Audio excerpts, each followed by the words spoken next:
Live from the TV30 studio, here is Jim Schneider. Well, good evening and welcome to inFocus. We're glad that you've joined us here on this election eve, as we have much that we're going to discuss with you here tonight, including the April 2nd general election and presidential preference primary. We'll be talking about this. There's been a lot of confusion about these statewide ballot questions, the constitutional amendment questions that are on everybody's ballot. We'll be discussing those, the wording of those, and what a yes vote means, what a no vote means on this matter. We'll also be talking about that quite significant $252 million tax increase for Milwaukee Public Schools, the impact this would have on taxpayers here in the city. And we're also going to be taking a look at Governor Evers and his vetoing of legislation like on parental rights legislation that had been passed. And also we'll be talking about President Biden declaring Easter to be a transgender day of visibility. All this and more. It's our privilege to have with us via Skype tonight Jelaine Appling, who is President Emeritus of Wisconsin Family Council. Jelaine, thank you for joining us here tonight. Oh, it's always good to be with you. I'm sorry I can't do it in person, and I apologize at the top of the program for my voice. Well, we're so glad that you're with us here, Jelaine, and we've got a number of topics that certainly we're going to bring to our viewers' attention this evening. I would like to start with this, in my opinion, just a horrendous proclamation that is coming forth from President Biden. As many Christians are worshiping in their Easter services, their Resurrection Day services, a time that we remember the death, burial, and resurrection, President Biden actually declared Easter to be a transgender day of visibility. I'd like to read from the proclamation, and then Jelaine will have your comment. Looking at the proclamation itself, President Biden writes, "I am proud to have appointed transgendered leaders to my administration and to have ended the ban on transgender Americans serving openly in the military." For time, friends, I'm just reading select portions of this. "I'm proud to have signed historic executive orders that strengthen civil rights protections in housing, employment, healthcare, education, the justice system, and more. I am proud to have signed the Respect for Marriage Act into law, ensuring that every American can marry the person they love. Transgender Americans are part of the fabric of our nation." He says the most fundamental freedom is to be their true selves, but extremists are proposing hundreds of hateful laws that target and terrify transgender kids and their families, silencing teachers, banning books, and even threatening parents, doctors, and nurses with prison for helping parents get care for their children. These bills attack our most basic American values, the freedom to be yourself, the freedom to make your own healthcare decisions, and even the right to raise your own child. I'm going to advance ahead. He says, "Today we send a message to all transgender Americans. You are loved, you are heard, you are understood, you belong. You are America, and my entire administration and I have your back. Now, therefore, I, Joseph R. Biden, Jr., President of the United States of America, by virtue of the authority vested in me by the Constitution, laws of the U.S., do hereby proclaim March 31, 2024 as Transgender Day of Visibility. I call upon all Americans to join us in lifting up the lives and voices of transgender people throughout our nation and to work toward eliminating violence and discrimination based on gender identity." Jelaine, I was outraged when I learned this, that the president took Easter Sunday to make it a day of transgender visibility. What's your reaction? Well, I join you in being outraged, and just, it didn't need to happen that way. The argument that people made, Jim, yesterday was that, hey, don't you people know, don't you Christians know that March 31st has been Transgender Day of Visibility for 15 years. So March 31st fell on Easter this year, big deal. So the president just followed protocol. I don't think that's appropriate. I think he could have found other ways to do what he wanted to do, rather than doing an in-your-face proclamation that fell on Easter Sunday.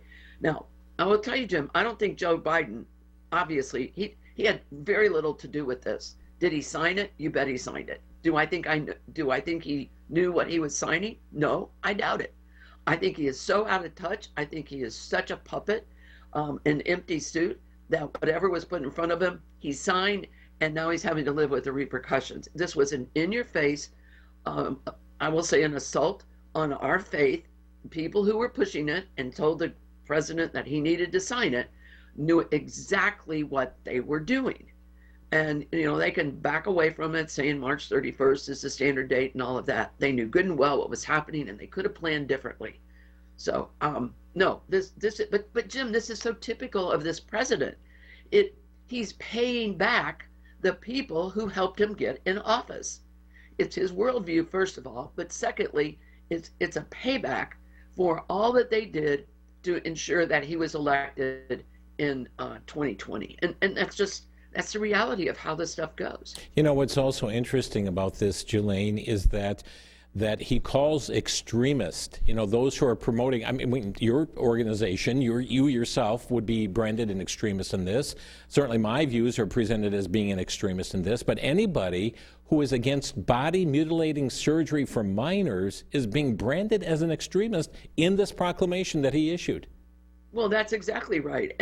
And what he's saying in there, and there was some wording, and I don't have the proclamation in front of me, Jim, but you can check me on this.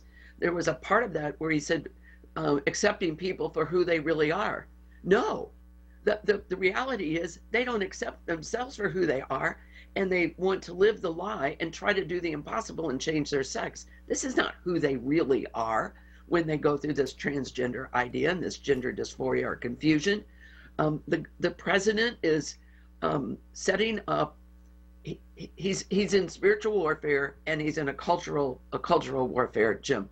He has drawn the lines in this proclamation. He's told you and me, we're extremists, we are hateful, we are making it hard for people to live out their true selves. The reality is, our position, our belief system, is offering the people who are suffering from this gender confusion real help and real hope by giving them truth. We're not doing it hatefully. We're saying, don't do that surgery. Mm-hmm. Don't take those pills, because once you do, there's no going back. You can't undo the surgery. You can't undo, most likely, the effects, the long-term effects in particular, of the cross-sex hormones and the puberty blockers. This is outrageous. It is, Jelaine, and I found too, the American College of Pediatricians has come out in opposition to the hormone treatments for children, and the chemical, even chemical mutilations and so forth, the surgical mutilations that's taking place. And now we are seeing whole countries that are reversing positions they had. They are seeing the harm that this is causing individuals who have gone down that path. The rising number of claims under sex change regret is so troubling to see what is happening to individuals who realize they can't go back on these things, and now are bringing lawsuits against medical providers for pushing this on them without letting them know that long-term consequences that were to bear. Well, we are seeing that. And a great example of that is the United Kingdom. Now, it used to be, Jim, that United Kingdom, we said, stayed about 20 years ahead of us on these kinds of things.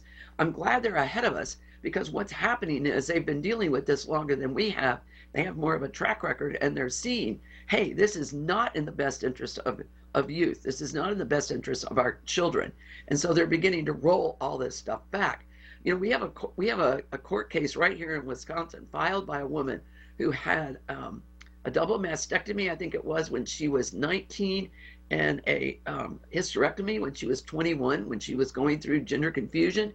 And she has sued the University of Wisconsin and its doctors because she said they didn't fully inform her, 19 and 21, but she didn't understand, oh my, if I do these surgeries, I can't bear children. Mm-hmm. I couldn't nurse a baby. All these things that have happened. And she's saying, you have responsibility, even though I wasn't a minor, to fully inform me so I could give reasonable consent to what you're going to do. Yeah. So this is going to keep happening.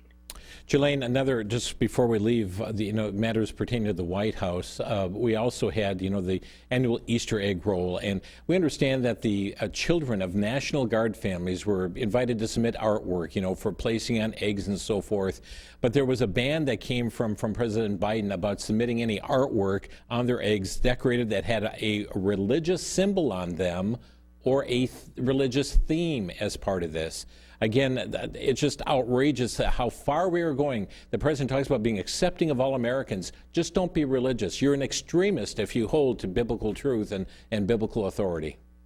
Well, that's exactly what he's saying. And make no mistake, his timing is in an election year. He is drawing the lines, Jim. He's making it clear about what his administration believes, and that you and I are outcast. We are worse than second-class citizens because we believe that Easter is about the resurrection of our Savior, without which we have no hope. And instead, Biden is making it about everything except that. So, look, this is where this president lives right now. We can say he's not responsible, he doesn't know what he's doing, but the reality is ultimately the buck does stop with him. He's the one who's signing it, and whoever is pushing it, at some point, I'm assuming judgment will happen, Jim. You know? Indeed. God is not mocked. Yeah. Jelaine, and okay, as we continue down this transgender pathway, I mean, Governor Hochul of New York, she issued her own proclamation. She also ordered, and here's an article here, landmarks to be lit up in transgender colors on Easter Sunday. And they lit up things like the One World Trade Center, the Empire State Building, the State Fairgrounds, Niagara Falls, Lake Placid Olympic Center, other locations as well that we had on, this is New York now, Governor Hochul, who issued such a proclamation, and all these wonderful landmarks lit up then in transgender colors. Well, shame on them. Shame on them. Because the governor said they could, Jim, didn't mean they had to.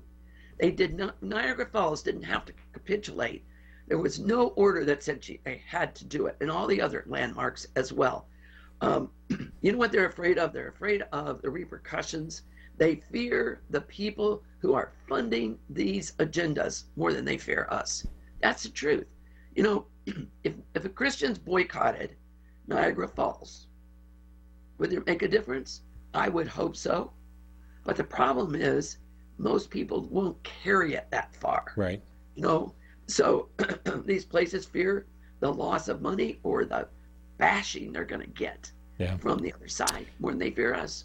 Friends, we're going to get on to the election here in just a moment, but since, we hit the topic, I mean, it was President Biden who declared Easter to be a transgender day of visibility. Keep in mind that this past November, he had another transgender day. This one was a transgender day of remembrance that he had issued for November 20th. Are we going to see this come around every few months from the White House? Well, the issue continues on, though, and just before we get to the election, Jelaine, it's hitting right here in the state of Wisconsin as well, as we all heard on the news recently about what's going on in the Elkhorn School District, where we have a seventh grader.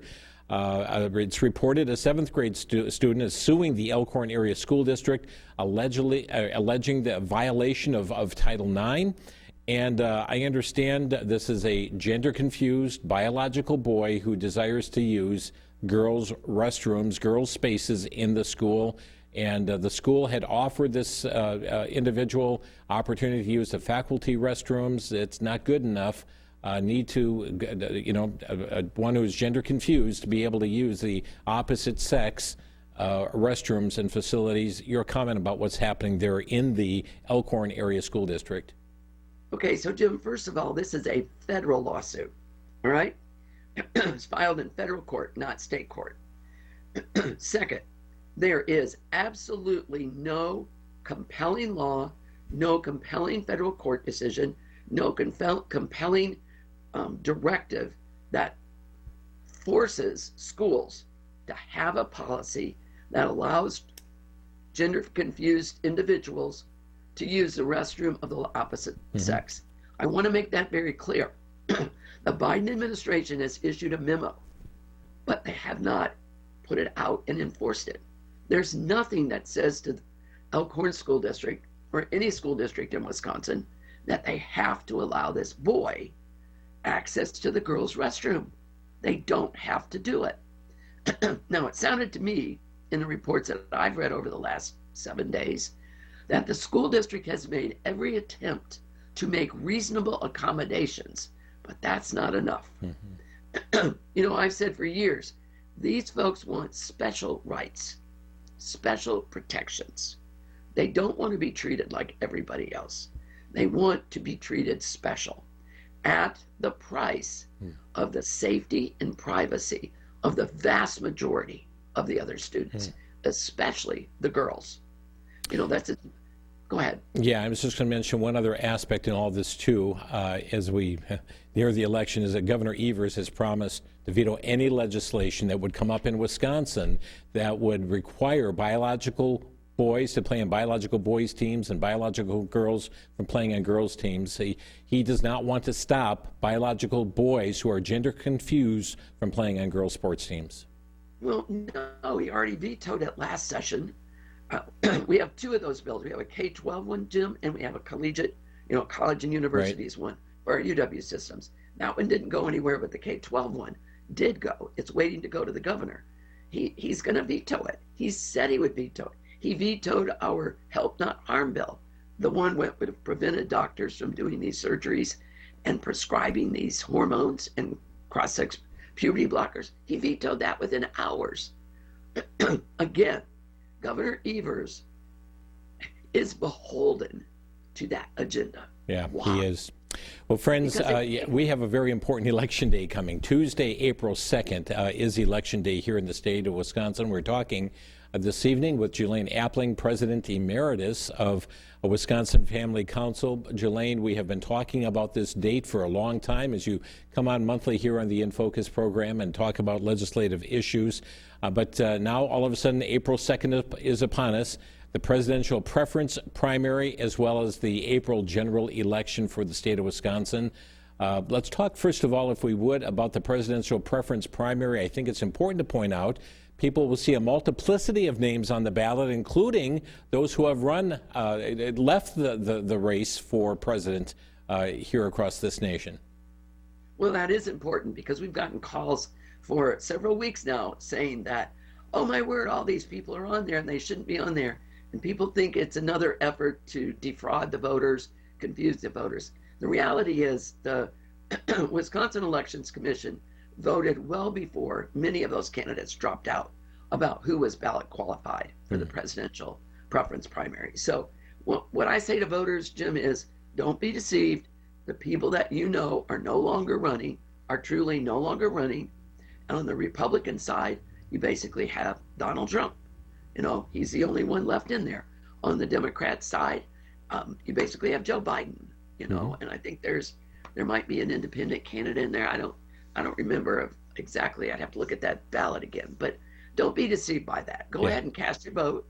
It's important to do so. Okay, so that presidential preference primary is tomorrow, but Jelaine, there is also our state primary, and so we'll have you comment on this. We're going to hold off for just a moment on the referendum questions, but this is the municipal election. This is really important because, well, every city has different individuals on the ballot that they're voting on for different municipal offices. Okay, so let's make sure our viewers know, Jim. We have this election every April. The first Tuesday of April in Wisconsin is election day every year, odd, even, I don't care. Mm-hmm. Why?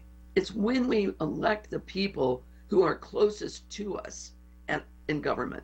We have our local nonpartisan elections. So we're looking at mayors and city councils and town and village boards, school boards. We're looking at what's the word I want? County board of supervisors, municipal judges, and more. This is local government impacts your life and my life more directly than any other level of government. So we need to vote. Yeah, so a very critical election. You mentioned it's the closest unit of government to us. And sometimes people just shy away from this election because, well, it's just judges. It's just this. It's just that.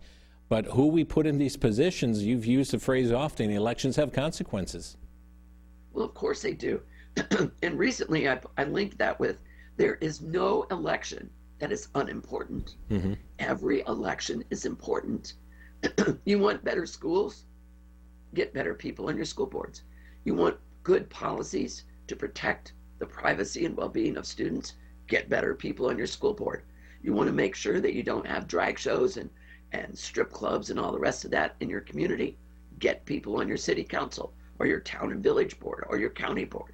It's as simple as that, and yet as complex and as hard as that, Jim. Yeah. We, the people, get an opportunity to vote tomorrow, if we haven't already voted, for the people who are our neighbors, who go to church with us, who shop in the same stores, who our kids play sports with. These are our people, and we need to be knowledgeable, responsible, and prayerful as we go to the polls. Indeed. Friends, our polls across the state of Wisconsin open at 7 o'clock a.m. Universally across the state of Wisconsin, they close at 8 p.m. And so you have those hours. If you've not voted absentee, gone in advance or had that absentee ballot, you need to be at the polls between those hours, 7 a.m. and 8 p.m. tomorrow. So not only are there, and everything varies from state to state. Now, tonight we're going to provide you a website that you can go to find out what's on your ballot. But keep in mind, this is unique to your community. Some of you are voting on mayors, others are not. Some of you are voting on city council members, others are not. So everything is different all across the state. In addition to this, there are we understand some 91 school districts that are holding referendums. We're going to talk about the gargantuan referendum for Milwaukee Public Schools, but Julaine, at least 91 different school districts that are going to have referendum issues on their ballot. And I know this is really important for individuals to understand what is on that ballot and making sure that they are there to vote. But 91 school districts, Julaine, to have a voice in their own city taxes. Well, excuse me, Jim. Yes, these referendum, pardon me, whenever this is not fun, by the way. Yeah. But look, these local referendum are about our tax dollars. All right. Remember, no unit of government has a dime, a penny, if we as taxpayers don't give it to them. This is an opportunity for the people who actually foot the bill, pay the freight for our local schools to have a say in how their tax dollars are going to be spent. And it does impact us. I know you're going to talk about this Milwaukee referendum. Right. My goodness. When do we start demanding accountability for all the money that we're putting into public schools? We have to do that at the local level. That's where we do that. So, friends, I'm going to read. We're going to look, first of all, at the Milwaukee Public School referendum. Now, again, keep in mind there are 90-some referendum across the state of Wisconsin. This one is so gargantuan here across the state, rather unbelievable in the amount of money that's being asked. A total of $250 million. $252 million is being asked for Milwaukee Public Schools. Here's the exact question for Milwaukee Public School districts to exceed the revenue limit as far as this referendum. Here it is. Shall the Milwaukee Public Schools, Milwaukee and Washington counties, Wisconsin be authorized to exceed the revenue limit specified in Section 121.91 Wisconsin statutes by $140 million for the 2024-25 school year, by an additional $51 million for the 25-26 school year, by an additional $47 million for the 26 and 27 school year, and by an additional $14 million for a total of $252 million for the 2027-2028 school year, and thereafter for the recurring purposes of sustaining educational programming, including offering career and technical education programs, attracting and retaining certified educators, and further improving art, music, physical education, and language programs. It says nothing about adding reading, writing, and arithmetic to it. And I tell you, here's a slick campaign piece that's been out. Yes for MPS, vote April 2nd. Raise your hand for Milwaukee children. A flyer that's gone to households throughout Milwaukee. We understand there have been very big bucks that have been thrown into this measure here. And we know that there has been a lot of opposition to this matter as well. And matter of fact, here is an article from the Journal Sentinel. Milwaukee schools request for $252 million property tax hike criticized. You think? They talk about the Northwestern Mutual CEO, John Schlifsky, who he is quoted in the paper saying less than 5 years ago, MPS passed an $87 million referendum, which resulted in Milwaukee property taxes going up. In addition, the district received almost $800 million of one-time financial support from the federal government during the COVID-19 pandemic. Yet quality went down, as did attendance. More money, worse results. MPS put an additional $250 million referendum on the April 2nd ballot again, which would be paid for through increased property taxes. He said that MPS leaders can show real progress or real reforms. Voters need to hold them accountable. Julaine, this is going to add hundreds and hundreds of dollars to the average property owner, to their annual property tax. And people have said, enough is enough. We've been taxed. We just had the city of Milwaukee pass this extra 2% sales tax. We got the county adding their extra sales tax. What is it, 7.9% sales tax if you live in the city of Milwaukee? And now they want to add another, $400 to a home that's valued at $200,000, and another $200,000 for every $100,000 of valuation after that. Julaine, there are many who are just saying this is outrageous, and as the CEO pointed out here, we're paying out more money and getting worse results. Well, that's exactly right. There's no accountability. And, you said we as taxpayers want to say enough is enough. But you know who never says enough is enough? The people in public education. You ask them, how much money does it take for you to do the job that you think you should do to get the kind of results? Well, we don't know, but it's more. It's always more. They want more money, less accountability, less positive results. So, Jim, here's what I predict. If this thing passes tomorrow, I predict that you have even fewer students in the Milwaukee public schools. Yeah. Because people are going to move out. Yeah. They are not going to stay in a situation where they can't afford the sales tax, they can't afford the property tax, they're not getting any kind of results from the amount of money that they're shoveling into the public schools. Math, reading, those scores have to improve. We're talking our major municipality here. There has to be more accountability. So what is amazing to me is the enrollment of MPS keeps going down. But the amount of money they want. On that issue, let me just interrupt. Excuse me for interrupting, but MPS, according to the same article, has seen a 24% decline in students per building since 2000. That's resulted in a significant overspend on buildings at the cost of classroom resources. This is also from the editorial as well. So it's very troubling to see as the student population continues to go down, more and more money is being spent, and many people are asking, when do we get off this merry-go-round? Well, I think it's very telling that one of the largest companies in Milwaukee, the CEO, spoke out on this.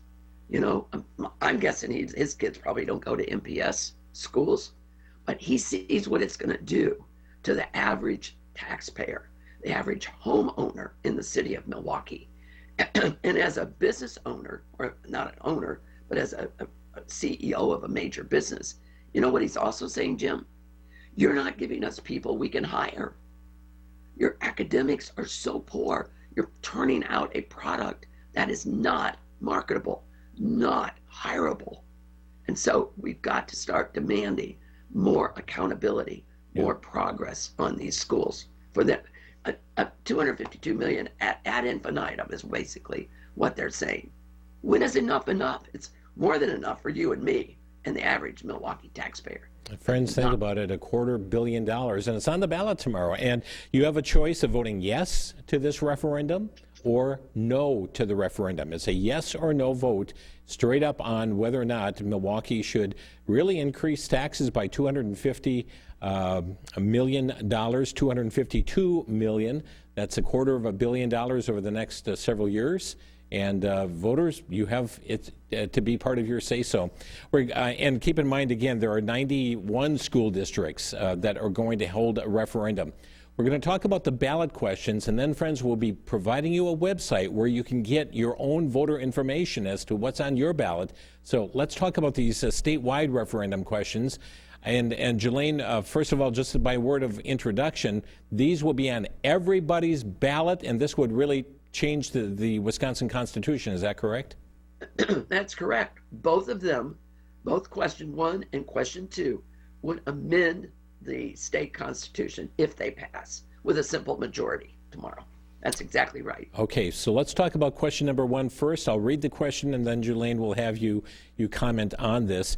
This one is targeted really at the Zuckerbucks that we saw in the 2020 election, but it says, State of Wisconsin use of private funds in election administration referendum, question 1. Question 1 says this: use of private funds in the election administration. Shall Section 7, Parent 1 of Article 3 of the Constitution be created to provide that private donations and grants may not be applied for, accepted, expended, or used in connection with the conduct of any primary, election, or referendum? You answer either yes or you answer no on this question. Julaine, help us understand what a yes means. What does a no mean? Okay, a yes vote means you want to stop outside money from coming in to our local municipal clerk's offices to supposedly help, air quotes, the conducting of those elections. These are those Zuckerbucks, Jim, 2020. Mm-hmm. And by the way, it's not just 2020, it was 2021. Was 2022. You know, over $10 million has come into Wisconsin from outside groups to places like Racine, Kenosha, Madison, Milwaukee, Green Bay, and countless other cities across Wisconsin, right? Mostly blue cities, by the way. So a yes vote says, I don't like that. I want to stop that. I want to amend our Constitution to stop that kind of money. Oh. If you vote yes, you're saying, that's a yes vote. If you vote no, you're saying, I don't care if outside money comes in. Let's keep the status quo where it's not clear whether that money can come in or not. Yeah. Because what this amendment would do is make it very clear. Did you notice all those adjectives verbs they use in there? You can't use it. You can't apply for it. You can't spend it. So that's what that's all about. Right. So again, friends, that's a yes vote or a no vote. A yes vote means, please put this in the Constitution to stop this from happening. A no vote says, no, we don't want to put that in the Constitution. We want those monies to continue to flow in to municipalities here in the city. By the way, we understand Milwaukee is at the forefront already seeking or accepting funds here in 2024 with this quick rush to have this happen prior to the population here in the state, the voting age population, speaking out on this referendum question. So that's the question number 1. We will be giving you opportunity to ask questions on this here in a short while. But let's look at the second question that's on everybody's ballot as well as you go to the polls to cast your vote. This is the referendum question number 2. Election officials. Shall Section 7, Parent 2 of Article 3 of the Constitution be created to provide that only election officials designated by law may perform tasks in the conduct of primaries, elections, and referendums? You have an opportunity to vote either yes or no. So again, Julaine, if you would, help explain what that yes vote means. What does a no vote mean?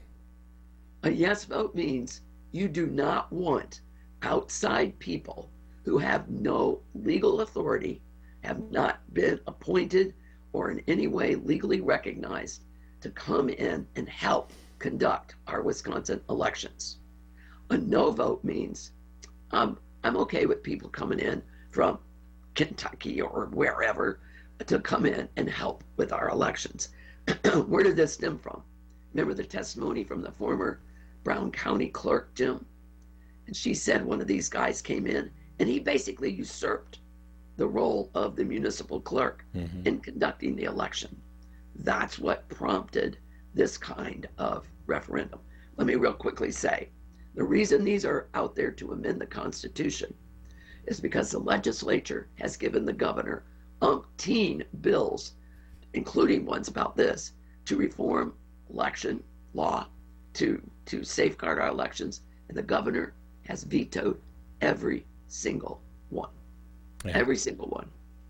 Friends, as you watch inFocus here tonight, these 2 questions are on the ballot tomorrow. And again, on the second question here, A yes vote, again, means yes, please put this in the Constitution. Stop these outside individuals from coming in and influencing or being engaged in the election.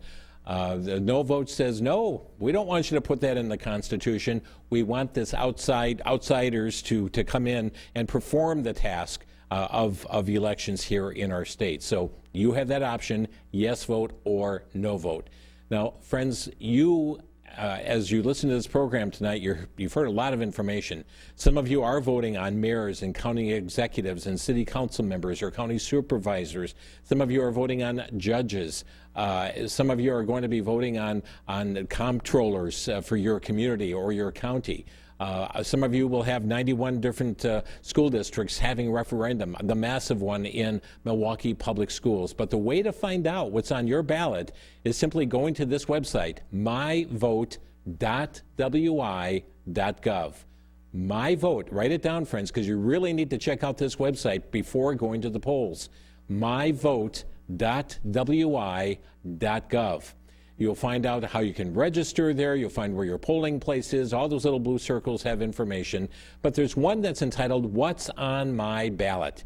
And when you click on that button, it'll take you to another screen where you simply put in your address. You put in your voting address. You don't put in your name, just your voting address. And then when you do the search, lo and behold, up comes your ballot. You'll see all the presidential preference candidates there. You'll see who's all running for on the Republican ticket and Democratic ticket. You can only vote on one of those, not on both sides, on just one. And then you'll see all the other municipal offices that you're voting on, the judges you'll be voting on, the other local races that you'll have. But then, Jelaine, it's correct in saying everybody who is casting a ballot tomorrow, everyone is going to see those two referendum questions on whether or not to amend the state constitution. That's right.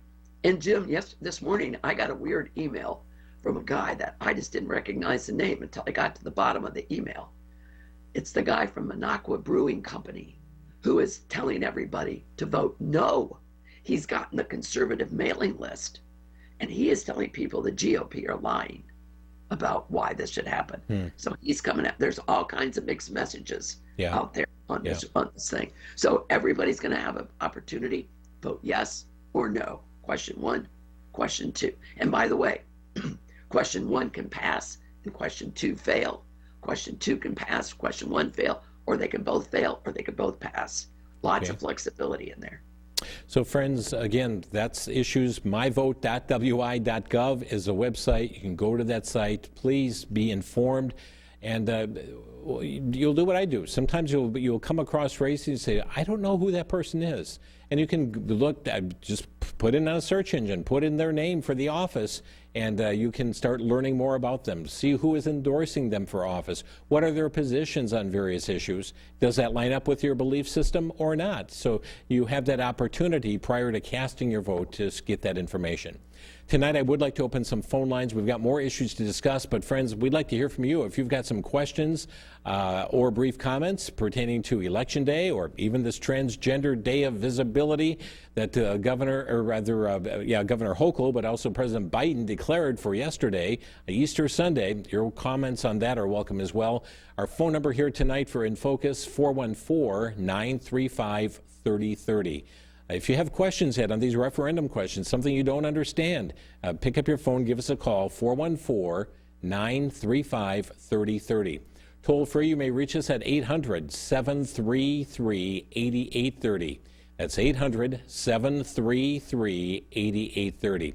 If you'd like to text in your question or brief comment, just include your first name and the city that you're texting from, and send your text to 414-439-3585. That's 414-439-3585. But we'd like to take your questions here tonight, your comments. But Jelaine, this is really, really a critical election, is it not? Oh, of course it is. Every election is critical. Every election is important. Every election has consequences. Look, do we want a repeat of 2020 on our elections with this outside money and these people? I don't know. Somebody might say, yes, I do want a repeat. Then you need to vote no. But on those questions, if you don't want that, you need to vote yes. But look, these are big questions. by the way, these are there because the governor vetoes things, and this gives us, the people, the opportunity to have our say. I want to know, for instance, I want to make sure I'm voting for a mayor, of the right candidate for the mayor. I want to have a good mayor in my city. You know, we want good officials. Now's our opportunity to do that. This is such an important time. Look, we've had 2 weeks of early in-person voting. Jim, we should mention too, if people are holding a ballot, an absentee ballot, they got to get that to the municipal clerk's office before the polls close tomorrow night. So you're gonna have to drive it down there, right? Walk it down there. Yeah. If you haven't already mailed it in. And that's a great point, Jelaine. If you have an absentee ballot that you've not returned, you do have to return it prior to 8 o'clock tomorrow at your polling place, or your vote's not going to be counted. It's that critical. You don't have time to put it in the mail. They're not watching a postmark. They must receive it by 8 p.m. on election night to have your vote counted. So we've got a number of people on the phones here, and we'll take your calls here for In Focus. Jelaine Appling is with us. And kind of a hoarse Jelaine, but we're so glad that she's joined us here this evening and helping to break down these critical issues for us. We're going to begin with Jim in South Milwaukee. Jim, you're on the air. Jim, thank you, and good evening, Jelaine. The question I have had to do with the Milwaukee Public School referendum. Did I see a phrase in there that says, and thereafter, meaning that there is no closing to this tax increase? Yeah, the question does indicate, and I'm looking at the Milwaukee school referendum right now, and it does use the term, for the 2027-2028 school year and thereafter. And it appears that's I don't know if that's the additional $14 million in that question there, but it's kind of an ongoing referendum, it appears, by the wording that they've selected. And that's what I interpreted it too, Jim. I thought this is going to be an ongoing thing forever almost, and that's definitely, we can't afford that. 80-some million that the taxpayers passed in a recent referendum for MPS. Now they're asking for $250 million more, and so voters are going to have to decide. And if people don't go to the polls and vote, they're in essence agreeing with the tax increase. Okay. Yeah, well, thank you for taking my call, sir. Thank you for the call. Jelaine, that's what it boils down to, doesn't it? Well, it does boil down to that. And Jim, if I'm not mistaken, isn't Milwaukee Public Schools one of the highest per pupil expenditures that we have in the state? Yes. I'm very sure that it is. And we're still getting nothing for it. So now you got $252 million over the next 5+ years they want to expend. This is a time for we the people to say to people whether or not we want accountability and ask them to produce the goods. Yeah, it's very important. And friends, we encourage your calls here tonight, 414-935-3030. Anthony in Milwaukee, you're on the air. Oh, thank you for taking my call. I'd like to thank you guys for clearing up the ballots, okay, as far as what to vote for, as far as those first two that were kind of like complicated because, it's like they were beating around the bush about certain things. And second of all, if you get Jolene to tell me what's wrong with Gallagher, and I'll hang up and thank you very much. Great, thank you. And Jelaine is referring to Congressman Gallagher, who has said, first of all, I'm not going to run for another term, and now all of a sudden he announced he's resigning from office, and he's doing it at a time when it's too late to hold a replacement contest to see him replaced in the U.S. Congress. Yeah, you know what? Mike Gallagher's got a lot to answer for. Only Mike Gallagher is the only one who knows really what's going on here. Mm-hmm. But boy, has he raised the hackles of a lot of people who are in his district and other individuals who are looking at the lay of the land there in the U.S. House. He's really put the U.S. House, as far as Republicans, in a real pickle there. Right. So I think Mike Gallagher's going to have, Ricky Ricardo, some splaining to do, I think, to a lot of people. Sean from New Berlin asking this, can you speak to the large amounts of money being funneled into some local school board elections by the Democratic Party? And Jelaine, I saw a recent article attesting to this very thing, that there's a lot of money from the left that is coming in to try and influence school board races. Well, sure there is. And by the way, because school boards are nonpartisan doesn't mean the parties can't play in those races, okay? The candidates run as nonpartisans, but that doesn't mean the money can't come in. Look, conservatives took a lot of school boards over in the last 3 to 4 years. The Democrats were never going to sit by and just say, well, isn't that spectacular? We're just going to ignore it. Of course they're not going to ignore it. They're doing everything they can to take back those majorities and have liberal school boards. Jim, they understand that that's power. That's power at the local level. If they get those boards, they have huge power, curriculum choices, policy choices, the whole thing. So, of course, there's money coming in to try to swing that. Shouldn't surprise anybody. Friends, our phone lines, we have some lines that are available, 414-935-3030, 414-935-3030, or 800-733-8830. If you'd like to text in your question or a brief comment, send your text with your first name, city you're texting from, to 414-439-3585. Let's go to Susan next in Greenfield. Hi, Susan, you're on the air. Hi. My question is, I heard about the referendum in regard to the ballot and being in the Constitution, but I didn't hear the other one, and I was wondering if you could get a quick... Okay, so we covered both question 1 and question 2. You missed one of those? Yes. I got the one about the ballot being put into the Constitution. Okay, well, there are two different... There's question 1 that deals with finances, outside finances coming in. The question 2 deals with outside personnel coming in to assist with the elections. Oh, so if you don't want those to happen, then you'd want to vote yes for both those things. A yes would say put this in the Constitution to keep this from happening.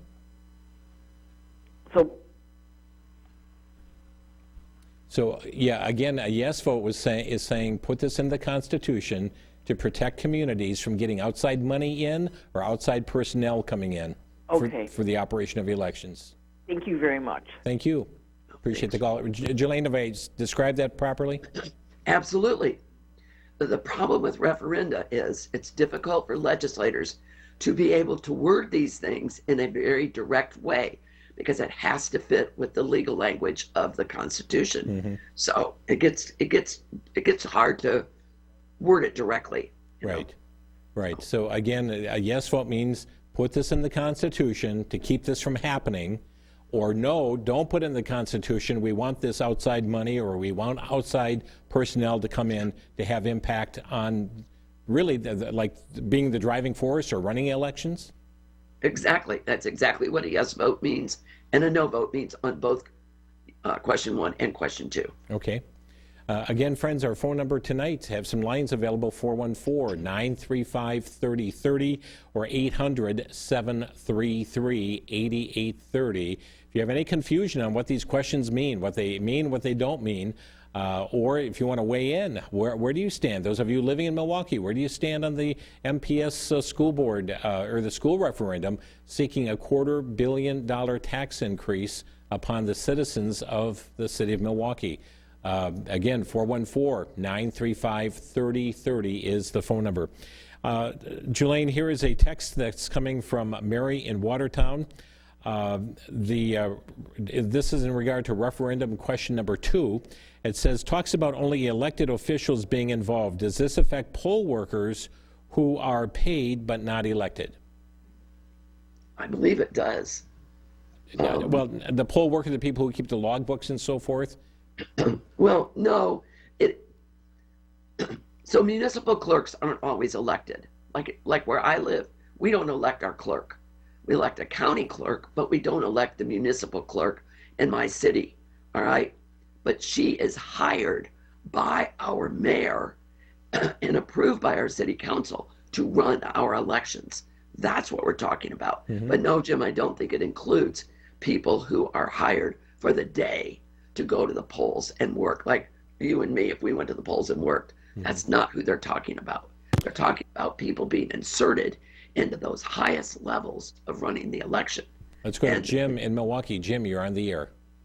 Yes, I'm voting yes on both 1 and 2 of the state referendum because I'm a good conservative, and I know a lot of conservative patriots out there all voting yes and yes. They're a little bit misworded, and it should have been read. It should be easier to read, but we want to vote yes, yes, us conservatives. Okay. And that's all I got to say. Thank you very much. Okay, thank you for your comment here. And Julaine, I know that there have been conservative groups that have encouraged people, just like Jim has called in here this evening. Well, yeah, a lot of, in fact, our Wisconsin Family Council, Jim, we've tried to post an explanation of what a yes vote is, what a no vote is, explain those referenda. What confuses people is it says, shall the Constitution be amended to prohibit? That's the wording that gets people right there. You got a positive and a negative, and it's confusing. But a yes vote means I want to change. I want to make sure that outside money doesn't come in. Question 1. Question 2, I don't want outside people coming in. That's what a yes vote is. Yeah. Okay, and friends, if the phones keep ringing, just keep it ringing until somebody gets to you here. We're going to Cedarburg next. Lawrence, you're on the air. Thanks for calling inFocus.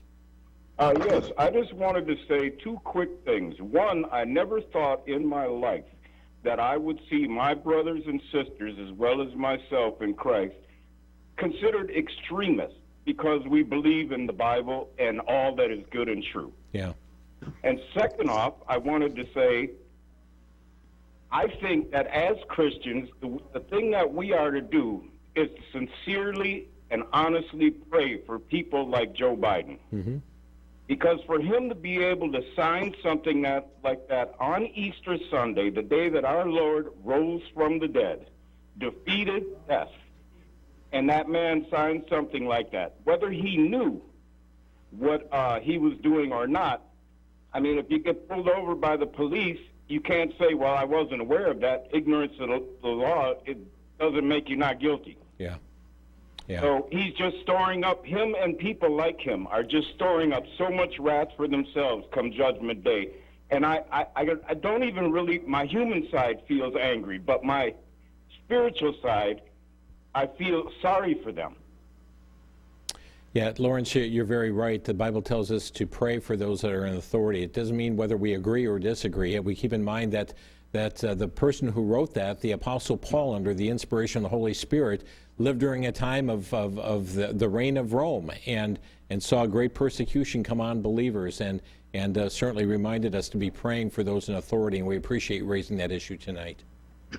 Well, and I really appreciate your show and everyone you have on, and I really thank ECY for having the type of programming they do to help Christians in their walk with Jesus. Great. God bless you. Thank you, Lawrence.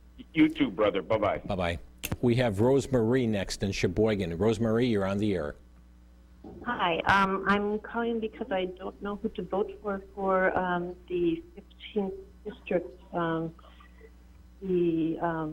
There's a write-in vote because somebody had dropped out. George Kulo or somebody dropped out. Okay, so you're talking about something locally in Sheboygan. Julaine, how can you guide an individual to find the information they're looking for? Well, first thing I'd go to do is make sure you've checked myvote.wi.gov Yeah, I to see did that. exactly. I couldn't come up with it. It just told me to write in, and Okay. So you have a name or you have to write in, correct? right. But there was no name.